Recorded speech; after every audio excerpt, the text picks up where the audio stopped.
আসসালামু আলাইকুম everyone, I hope সবাই অনেক ভালো আছেন। আজকে আবারও নিয়ে আসলাম ল্যাম্ব চপ ভুনা রেসিপি। তো প্রথমে একটা হাঁড়িতে দিয়ে দিলাম সামান্য পরিমাণে তেল, আর তার মধ্যে দিয়ে দিয়েছি আস্ত গরম মশলাগুলো। আর গরম মশলার মধ্যে আমি এখানে যা যা আমি অ্যাড করেছি সমস্ত কিছুই ডেসক্রিপশন বক্সে দেওয়া থাকবে, আপনারা চাইলে সেখান থেকে দেখে নিতে পারেন। আর এই তো এখন আমি অ্যাড করলাম পেঁয়াজ কুচি, টমেটো কুচি, আদা রসুন পেস্ট, সামান্য একটু লবণ দিয়ে মশলাটাকে একটু ভালো মতো কষিয়ে নিচ্ছি। তো মশলা বা পেঁয়াজটা যখন একটু নরম হয়ে আসবে এই পর্যায়ে আমি দিয়ে দেব একে একে শুকনো গুঁড়া মশলাগুলো, যেমন হলুদ গুঁড়ো, মরিচ গুঁড়ো, ধনে, জিরা এবং কারি পাউডার, সামান্য একটু পাপরিকা গুঁড়ো এবং দিয়ে দিয়েছি গরম মশলা গুঁড়ো। তো এই তো সমস্ত কিছু দিয়ে সামান্য একটু পানি দিয়ে মশলাটাকে আবারও বেশ কিছুক্ষণ কষিয়ে নেব।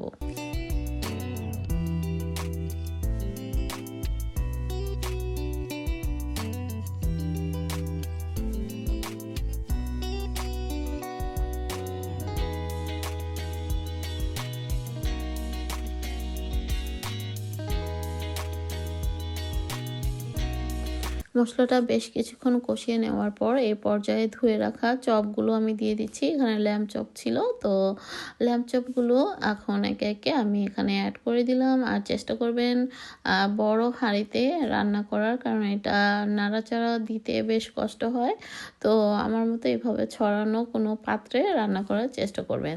তো খুব ভালো মতো ল্যাম্ব চপের সঙ্গে মশলাটাকে মিশিয়ে নিলাম। তো সামান্য একটু পানিও অ্যাড করেছিলাম, কারণ মশলার গ্রেভিটা একটু বেশি ঘন হয়েছিল।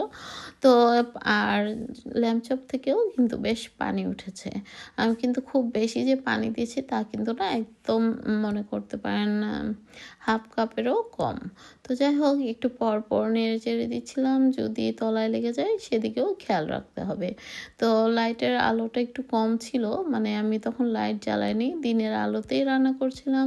তো যতটুকু আলোতে দেখা যাচ্ছিল আর কি। তো পরে ভাবলাম যে আর একটু ভালো দেখানোর জন্য একটু লাইটটা অন করে দিই। তো এই তো অনেকক্ষণ যাবত আমি এটাকে কষিয়ে রান্না করছিলাম। তো যতক্ষণ না এটা মোটামুটি মানে হাফ সিদ্ধ হয়ে আসে, তো সে অনুযায়ী আমি এটাকে কষিয়ে নিয়েছি। এই পর্যায়ে আমি গরম পানি অ্যাড করে দিলাম বাকিটা সিদ্ধ হওয়ার জন্য।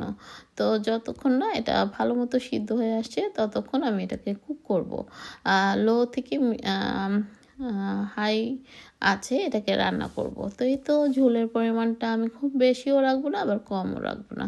তো আপনারা আসলে চাইলে কম বেশি করে নিতে পারেন, তবে এটা ঠান্ডা হলে কিন্তু আরও কমে যাবে। তো সামান্য একটু লবণ লাগতো, তো আমি লবণটা টেস্ট বুঝে দিয়ে দিলাম। তো আপনারা সেই অনুযায়ী দিয়ে দেবেন।